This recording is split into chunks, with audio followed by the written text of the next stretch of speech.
Bonsoir. À la une de ce JT, les salariés de Veninov ne lâchent rien.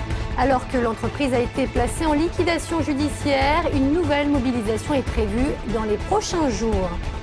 Les attentats de New York et Washington, 10 ans après, des personnalités lyonnaises nous racontent leur 11 septembre. Et puis l'OL se déplace à Dijon demain soir, des Lyonnais qui s'apprêtent à vivre un mois de septembre particulièrement chargé. Depuis plusieurs semaines, ils occupent leur usine. Les salariés de Veninov se battent pour préserver leur emploi alors que l'entreprise a été placée en juillet dernier en liquidation judiciaire. Le 14 septembre prochain, une nouvelle manifestation est d'ailleurs prévue pour tenter de sauver ce qui peut encore l'être. Sur place, Benoît d'Autriche. C'est toujours écrit à l'entrée, les salariés de Veninov ne lâchent pas. Un mois et demi après la mise en liquidation judiciaire de l'usine de toile cirée, les employés continuent d'interdire l'accès au site pour éviter que les machines soient déménagées. Là, je sais qu'on est de plus en plus nombreux, une douzaine en plus, donc on n'est pas loin des 30 à se relayer. Et il y en a d'autres qui vont encore arriver. Notre outil de travail est prêt à fonctionner. Toutes les machines sont graissées, donc ça, il n'y a pas de problème. Le problème n'est pas là, le problème c'est que les propriétaires de l'usine ne sont finalement pas ceux qu'on croit. Si Veninov appartenait bien à un groupe allemand, il apparaît aujourd'hui que le terrain, lui, a été racheté par un fonds de pension américain, et ce, il y a plusieurs mois déjà. On a eu affaire à une opération de voyous ici avec ce fonds de pension, donc moi je pense qu'il faut le mettre hors la loi, et je pense que c'est possible. C'est possible, mais ça peut prendre du temps. Pour accélérer la procédure, les syndicats en appellent toujours à la préfecture. Ce qu'on essaye de faire en priorité, c'est annuler la vente du terrain, des stocks, des machines. Et au moins, s'il y a un repreneur, il peut se dire, au moins je récupère ce que j'ai mis dedans. Mercredi prochain, la préfecture recevra les syndicats et leurs experts juridiques. Elle pourrait ensuite essayer de faire annuler la vente du site devant le tribunal de commerce. Une condition presque indispensable pour trouver un nouveau repreneur à Veninov. Les magistrats du tribunal de grande instance de Lyon ont fait leur rentrée ce matin. Une audience solennelle qui était surtout l'occasion de présenter le tout nouveau président du TGI. Il s'agit de Paul-André Breton qui remplace donc Pierre Garbi. Une rentrée un peu particulière pour le procureur général Jean-Olivier Vioux. Après s'étant passé à la tête de la cour d'appel de Lyon, il intégrera dans quelques jours le Conseil supérieur de la magistrature. Je quitte Lyon avec la satisfaction d'avoir pu mener un certain nombre de chantiers, mais il reste encore beaucoup de chantiers. Je pense que le chantier de la juridiction interrégionale, le chantier du groupe d'intervention régionale contre la délinquance de droit commun, la délinquance violente et le banditisme à Lyon a été mené à bien. Chez les fonctionnaires, il nous manque à peu près 45 postes. Chez les magistrats, c'est 5 ou 6. Par rapport à un effectif théorique, si vous voulez. Mais après, le tout est de faire tourner la boutique en respectant des priorités. Impossible d'oublier ces images de l'effondrement des 2 tours du World Trade Center à New York. 10 ans après, de nombreuses commémorations sont organisées. À Lyon, une cérémonie en hommage aux victimes est prévue dimanche au parc de la Tête d'Or. Des faisceaux lumineux symbolisant les 2 tours jumelles seront par ailleurs installés à l'hôtel de ville. Un événement qui aura donc marqué l'histoire et les consciences. Aujourd'hui encore, tout le monde se souvient de ce qu'il faisait ce fameux 11 septembre. Pour le vérifier, Félix Tommen est allé à la rencontre de quelques personnalités lyonnaises. J'étais préfet de la Guadeloupe et mon épouse m'a appelé, elle m'a dit il se passe quelque chose, regarde la télévision. À Basse-Terre, c'est la même heure qu'à Washington et à New York. Donc on a vu en direct ce qui s'est passé.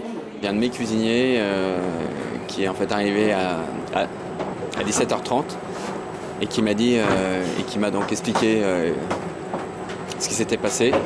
Et moi, je ne l'ai pas cru. Je lui ai dit, attends, arrête de fumer. Je rentrais des États-Unis. J'étais à l'hôtel, le Marriott, dans les Twin Towers. Donc, en arrivant ici, quand j'ai appris quelques jours après l'effondrement des tours, ça m'a évidemment marqué.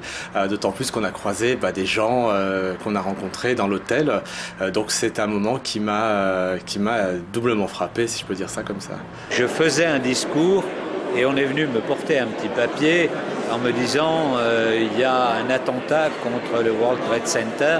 Je veux dire que j'étais absolument stupéfait. J'étais sur la route pour aller au consulat. On m'avait appelé sur la route pour dire c'est pas la peine de venir parce qu'il y avait un événement aux États-Unis.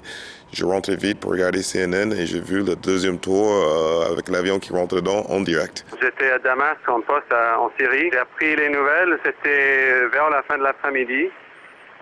C'était tellement bizarre parce que je suis New-Yorkais, c'était ma ville, j'avais du mal à contacter ma famille pour quelques heures. Bon, j'avais tout de suite envie de rentrer chez moi. J'ai découvert que notre voisin dans l'appartement à côté de nous est mort dans les tours. Donc c'était assez choquant, oui. Envie de faire des bonnes affaires, ça tombe bien, la grande braderie de la Croix-Rousse se déroule tout ce week-end. Des dizaines de forains seront présents. Ils s'installeront comme chaque année le long du boulevard et de la grande rue de la Croix-Rousse, une voie qui sera d'ailleurs fermée à la circulation. Une opération à laquelle participent également et pour la première fois les commerçants du plateau. Certains ont même installé des étals juste devant leur boutique dès aujourd'hui. C'est la première fois qu'on fait 3 jours. Jusqu'à présent, on faisait que les samedis et dimanche. Et la première année, que c'est les commerçants qu'on sort un vendredi pour faire 3 jours de braderie. C'est un événement important sur la Croix-Rousse. C'est incontournable depuis quelques années quand même. Le vendredi, je trouve que c'est très bien parce que ce sont les commerçants de la Croix-Rousse qui exposent, alors que les 2 autres jours, il y a les commerçants plus des forains.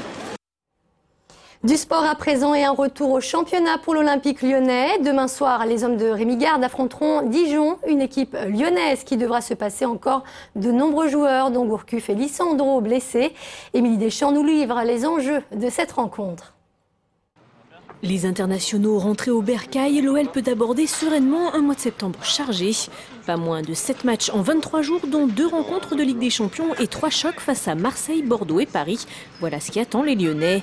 Un planning dense qui débutera demain à Dijon, le voisin promu, qui reste sur 2 victoires face à Lorient et Évian. On a déjà joué un promu, on a vu qu'on n'avait pas obtenu un bon résultat malgré peut-être un bon match, donc je pense qu'on est tous prévenus. Il y a beaucoup de raisons de penser qu'on sera tout de suite dans le dur de la Ligue 1. Invaincu en Ligue 1 après 4 journées, l'OL doit négocier ce match piège avant de se rendre à Amsterdam et pourra bénéficier des conseils de Gueïda Fofana, la dernière recrue lyonnaise qui évoluait l'an passé en Ligue 2. Je les ai joués la saison dernière par 2 fois. L'année dernière elle est montée, je pense qu'elle le méritait. Maintenant, c'est la Ligue 1, c'est un autre championnat. Et puis, le groupe, il a un peu changé quand même. Ils ont fait des recrues. Je pense que ça va être un bon match. Côté effectif, Yoann Gourcuff, qui s'entraîne avec le groupe, est encore un peu juste et devrait faire son retour face à Marseille dimanche prochain. Mais à Dijon, c'est surtout à l'absence de Lisandro que Rémi Garde doit s'adapter. Souvent, les joueurs réclament du temps de jeu, réclament ci, réclament ça. Là, il y en a au moins un qui aura l'occasion sur ce match de le remplacer, mais il y en aura peut-être d'autres. L'entraîneur lyonnais n'en dira pas plus, mais Jérémy Pied pourrait bien avoir l'opportunité d'épauler Bafé Gomis à la pointe de l'attaque à Dijon. Réponse au coup d'envoi demain à 19h. Le Loup, quant à lui, affronte ce soir Agen pour le compte de la 3e journée de Top 14. Des Lyonnais qui tenteront de remporter leur première victoire cette saison, et ce, malgré l'absence de nombreux éléments, dont 3 mondialistes. Un mot de culture, sachez que jusqu'au 18 septembre se déroule l'exposition Objectif Développement, installée depuis ce matin place des Terreaux. Elle permet de découvrir le regard de 7 photographes de renommée internationale. Une exposition qui intervient dans le cadre du 70e anniversaire de l'Agence française de développement. De parler au plus grand nombre de ce qu'est l'aide au développement. On a plus généralement l'habitude d'entendre parler d'aide humanitaire, de crise humanitaire, mais d'expliquer que la France est à l'échelle locale, la ville de Lyon est engagée et que quelque part donc les Lyonnais sont engagés en matière d'aide dans les pays du Sud. Ce qui a été fait par l'Agence française de développement au Burkina et notamment dans ma ville Ouagadougou en matière d'eau, d'assainissement, en matière de voirie et de santé sont suffisamment éloquents.